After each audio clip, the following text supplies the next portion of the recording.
નમસ્તે મિત્રો, આજના વિડીયોમાં હું તમને શીખવીશ બ્રાઇડલ બ્લાઉઝનું ડ્રાફ્ટિંગ અને કટિંગ કેવી રીતે કરવામાં આવે છે અને સાઈઝના પ્રમાણે આર્મહોલ કેટલું લેવાનું હોય છે.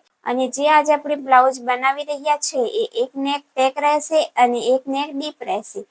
તો એક નેક ડીપ અને એક નેક પેકના પ્રમાણે આર્મહોલ કેટલું લેવાનું અને શોલ્ડર કેટલો માઇનસ કરવાનું એ તમને આજના વિડીયોમાં સ્ટેપ બાય સ્ટેપ અને સરળ રીતે શીખવવામાં આવશે. અને જો તમે મારી ચેનલ પર નવા છો તો તમે મારી ચેનલને લાઈક, શેર અને સબસ્ક્રાઇબ કરી દેજો. તો ચાલો શરૂ કરીએ આજનો વિડીયો. તો સૌથી પહેલા અહીં આપણે જોઈએ છે ફ્રન્ટ પાર્ટનું, જે અહીં આપણે બ્લાઉઝ બનાવવાના છે એનું ડ્રાફ્ટિંગ આવી રીતે આવશે. એટલે કે અહીં એનું પેટર્ન આવી રીતે રહેશે. ફ્રન્ટમાં આવી રીતે અહીં નેક રહેશે અને અહીંથી આવી રીતે અહીં ડિઝાઇન આપવામાં આવશે અને જે એનો જે ટક્સ રહેશે એ આવી રીતે અહીં લગાવવામાં આવશે અને નીચેની સાઈડ બેલ્ટ રહેશે ફ્રન્ટ પાર્ટમાં. અને બેક પાર્ટમાં આવી રીતે અહીં પેક રહેશે અને આવી રીતે અહીં ડિઝાઇન આપવામાં આવશે અને બેક સાઈડમાં પણ બેલ્ટ રહેશે. અને જે બેક પાર્ટમાં આપણે જે બેલ્ટ રાખવાના છે એ બેક ઓપન રાખવાના છે. તો સૌથી પહેલા આપણે બેક પાર્ટનું ડ્રાફ્ટિંગ કરીશું અને એનું મેઝરમેન્ટ તમને સ્ક્રીન પર મળી જશે. તો સૌથી પહેલા અહીં આવી રીતે પેપર લઈ લેવાનું છે અને જો તમે પણ બિગિનર્સ છો તો સૌથી પહેલા પેપર પર એનું ડ્રાફ્ટિંગ કરવાનું, પછી અસ્તર પર કરવાનું રહેશે. તો સૌથી પહેલા અહીં આપણે બેક પાર્ટનું અહીં ડ્રાફ્ટિંગ કરીશું. તો સૌથી પહેલા ઉપરની સાઈડથી એક લાઈન દોરીશું આવી રીતે. તો હવે અહીં લાઈન દોર્યા બાદ આપણે અહીં બેક પાર્ટ બનાવવાના છે. તો અહીં આવી રીતે લખી દેવાનું છે બેક પાર્ટ. તો અહીં બેક પાર્ટનું અહીં ડ્રાફ્ટિંગ કરવા માટે સૌથી પહેલા આપણે આવી રીતે અહીં લખી દેવાનું છે બેક પાર્ટ. પછી અહીં જેટલું પણ ફૂલ શોલ્ડર રહેશે એનું અડધું કરવાનું રહેશે. તો મારું અહીં જે ફૂલ શોલ્ડર છે એ 13.5 ઇંચ છે. તો 13.5 ઇંચનું આપણું અહીં અડધું કરીશું તો કેટલું આવશે? તો 13.5 ઇંચના અહીં આવી રીતે અડધું કરીશું તો આપણને અહીં મળશે 6.75 ઇંચ, એટલે કે 6.25 ઇંચ. તો અહીંથી આપણે માર્ક કરીશું. તો અહીંથી આપણે માર્ક કરીશું 6.25 ઇંચ પર આવી રીતે. હવે અહીં બેક સાઈડમાં તમે અહીં જોઈ શકો છો. બેક સાઈડમાં આપણું અહીં પેક નેક છે. તો પેક નેકના પ્રમાણે અહીં રાઉન્ડ કેટલું જવાનું રહેશે? તો એના માટે આપણે ચાર્ટ જોવાનો છે. પેક નેક શોલ્ડર ડાઉન ચાર્ટ. તો અહીં જેટલું પણ આપણું ફૂલ શોલ્ડર રહેશે એના હિસાબે અહીં ડાઉન જવાનું રહેશે. તો મારું અહીં ફૂલ શોલ્ડર છે 13.5 ઇંચ. તો અહીં તમે જોઈ શકો છો ફૂલ શોલ્ડર 13.5 ઇંચ કઈ લાઈનમાં આવશે? 13.15 થી 14 ઇંચ. તો મારે અહીં ડાઉન કેટલું જવાનું છે? 1.25 ઇંચ. તો આ ફૂલ શોલ્ડરને પ્રમાણે અલગ અલગ રહેશે, સેમ નથી આવશે. તો અહીં 1.25 ઇંચ પર માર્ક કરવાનું છે આવી રીતે. અને અહીંથી માર્ક કરવાનું છે 2.5 ઇંચ ફિક્સ આવી રીતે. હવે અહીં આ વાળી લાઈન અહીંથી અહીં સુધી સીધી કરી દેવાની છે અને અહીંથી ક્રોસમાં લાઈન દોરી દેવાની છે આવી રીતે. તો હવે અહીં આટલું કમ્પ્લીટ થઈ ગયા બાદ હવે આપણે અહીંથી ચેસ્ટ લાઈનનું માર્કિંગ કરીશું. તો ચેસ્ટ લાઈનનું માર્કિંગ કરવા માટે આપણને અહીં શું યુઝ કરવું પડશે? આર્મહોલ ફોર્મ્યુલા યુઝ કરવું પડશે. તો એ સાઈઝના પ્રમાણે અલગ અલગ રહેશે. અને આર્મહોલ ફોર્મ્યુલા આપણે કયો યુઝ કરવાનો રહેશે? તો બેક પાર્ટમાં આપણું પેક નેક છે તો આપણે પેક નેક આર્મહોલ ફોર્મ્યુલા યુઝ કરવાનો રહેશે. તો તમે અહીં જોઈ શકો છો પેક નેક આર્મહોલ ફોર્મ્યુલા. હવે ચેસ્ટને અકોર્ડિંગ અહીં જે આર્મહોલ રહેશે એ અલગ અલગ રહેશે, બધા માટે સેમ નથી આવશે. તો મારી અહીં જે ચેસ્ટ છે એ 30 સાઈઝની છે. તો 30 સાઈઝ કઈ લાઈનમાં આવશે? 28 તો 31.75. તો આ વાળી લાઈનમાં આવશે. તો મારે અહીં આર્મહોલનો ફોર્મ્યુલા શું યુઝ કરવાનો? Chest divide 6 plus 1.25 inch. તો એ હું તમને કેલ્સીમાં કરીને બતાવું છું. તો હવે અહીં મારી ચેસ્ટ છે 30, તેને કરીશું ડિવાઈડ 6 પ્લસ કરીશું તેમાં 1.25 ઇંચ. તો મને અહીં કેટલું મળશે? આર્મહોલ 6.25 ઇંચનું મળશે. તો હવે આપણે આર્મહોલનું માર્કિંગ કરીશું 6.25 ઇંચ પર. તો અહીં આવશે 6.25 ઇંચ. તો હવે અહીંથી આપણે સીધી લાઈન દોરી દઈશું. તો આવી રીતે અહીંથી સીધી લાઈન દોરી દેવાની છે.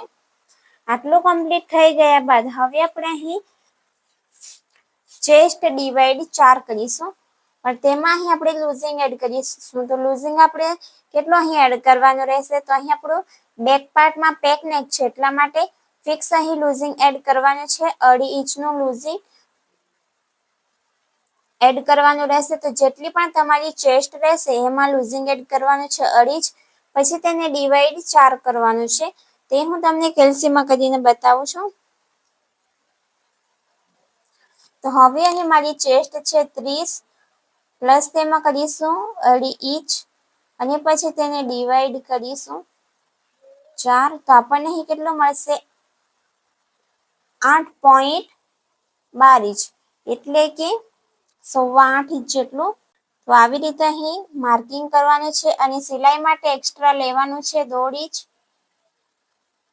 તો અહીં આપણે કેટલું લૂઝિંગ એડ કર્યું 2 ઇંચ, 2.50 ઇંચ અહીં લૂઝિંગ એડ કર્યું છે. તો આટલું તમારે પણ કરવાનું રહેશે. હવે અહીં જેટલી પણ ચેસ્ટ રહેશે તેમાં અહીં 1 ઇંચ પ્લસ કરી દેવાનું છે.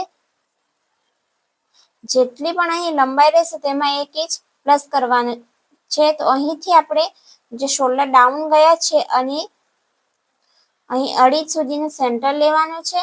સેન્ટર પર માર્ક કર્યા બાદ હવે જેટલી પણ લંબાઈ રહેશે તેમાં 1 ઇંચ પ્લસ કરી દેવાનું છે. તો મારી અહીં જે બ્લાઉઝની લંબાઈ છે એ 14 ઇંચ છે, તો મેં અહીં માર્ક કરીશ 15 ઇંચ પર.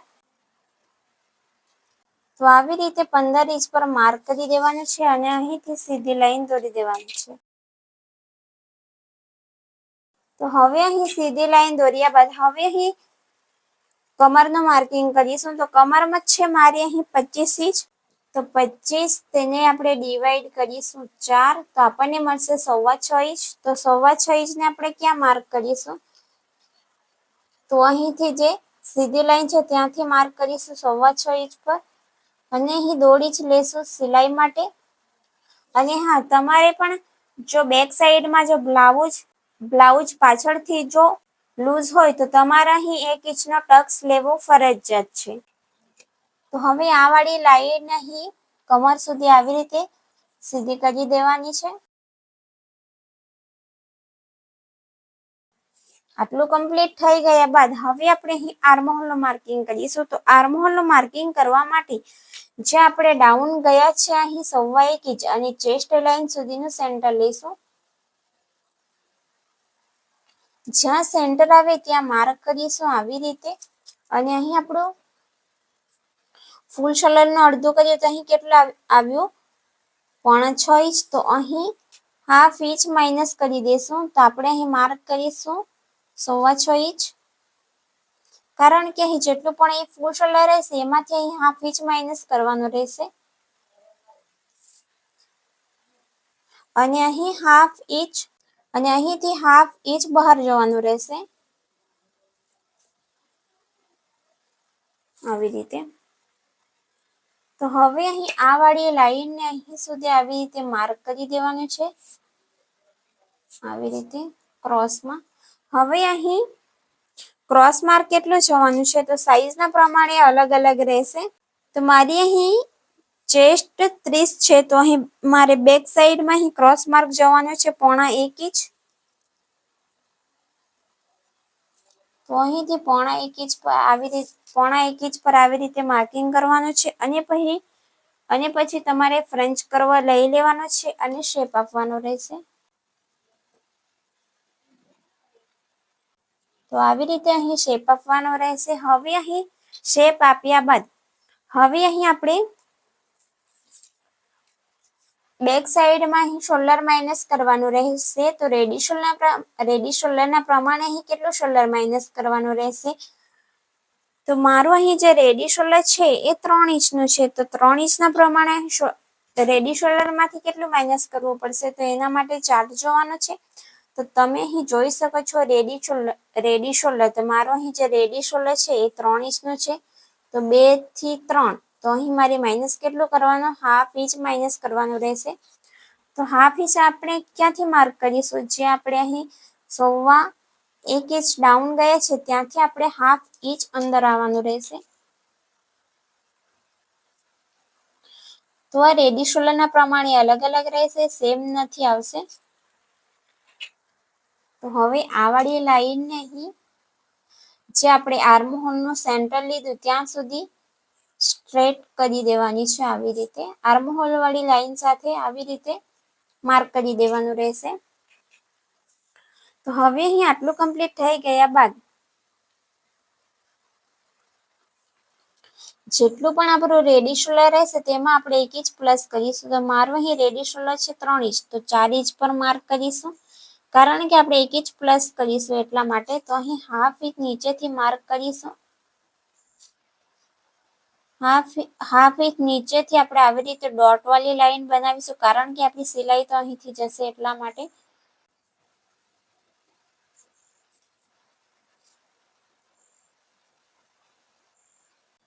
તો હવે અહીં હાફ ઇંચ નીચેથી માર્ક કરીશું તો આપણું 4 ઇંચ ક્યાં આવશે? અહીં આવશે 4 ઇંચ. તો આવી રીતે અહીં માર્ક કરી દેવાનું છે. હવે અહીં સાઈઝના પ્રમાણે અહીં આપણે નેક ડીપનો માર્કિંગ કરીશું. તો મારો અહીં જે નેકનો ડીપ છે એ 1.25 ઇંચ છે. તો 1.25 ઇંચ પર આવી રીતે અહીં માર્ક કરી દેવાનું છે. આવી રીતે. તો હવે અહીંથી સીધી લાઈન દોરી દેવાનું છે. આવી રીતે. હવે અહીં એની નેકની વિડ્થ કેટલી છે? 4 ઇંચ અહીં આવશે. તો અહીંથી આપણે માર્કિંગ કરીશું તો 1.25 ઇંચ, 2.25 ઇંચ અને એક લાઈન આટલું અહીં એની નેક વિડ્થ આવે છે. તો સેમ નીચે પણ આપણે આટલું જ માર્ક કરીશું અને અહીંથી આવી રીતે સીધી લાઈન દોરીશું. હવે અહીં સીધી લાઈન દોર્યા બાદ અહીં આપણે હાફ ઇંચ નીચેથી માર્ક કરીશું. તો અહીં આવશે 1.25 ઇંચ અને અહીંથી આપણે નેકનો શેપ આપીશું. તો નેકનો શેપ આપવા માટે તમારે અહીં ફ્રેન્ચ કર્વનો યુઝ કરવાનો છે. અને તમારી પાસે પણ જો ફ્રેન્ચ કર્વ નહીં હોય તો માર્કેટમાં ઇઝીલી મળી જાય છે ફ્રેન્ચ કર્વ. તો હવે અહીં આપણે શેપ આપવાનો છે. તો શેપ આપવા માટે અહીં આવી રીતે ફ્રેન્ચ કર્વને સેટ કરવાનો છે અને 0.25 ઇંચ જેટલું અહીંથી બહાર જાય તો જવા દેવાનું છે. કારણ કે જે આપણી સિલાઈ છે તો અહીંથી લાગવાની છે એટલા માટે. એટલા માટે. તો આટલું કમ્પ્લીટ થઈ ગયું. હવે અહીં જે ઉપરની સાઈડનું છે એ અહીંથી ઉપરની સાઈડથી આ માઇનસ થઈ જશે. આ બધું અને અહીંથી પણ આ માઇનસ થઈ જશે. તો હવે અહીં આ બેક સાઈડનું થઈ ગયું છે કમ્પ્લીટ. અને અહીં જે આપણે આ પેટર્ન આપવાના છે, જે આ ડિઝાઇન આપવાના છે એ આપણે ફ્રન્ટ પાર્ટનું ડ્રાફ્ટિંગ કરીને પછી અહીં એનું કટિંગ અહીં સાઈડ પાર્ટ પર મૂકીશું અને જેટલું પણ માઇનસ થતું હોય એટલું અહીંથી માઇનસ કરીને પછી અહીં શેપ આપીશું.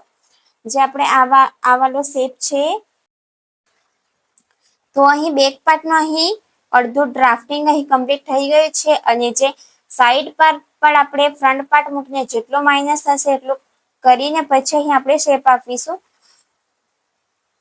અને એને જે ફ્રન્ટ પાર્ટનો વિડીયો રહેશે એ નેક્સ્ટ વિડીયોમાં આવશે અને એનો જે બેક પાર્ટનો અહીં જે આપણે ડિઝાઇન આપવાના છે એનો વિડીયો પણ નેક્સ્ટ વિડીયોમાં જ આવશે.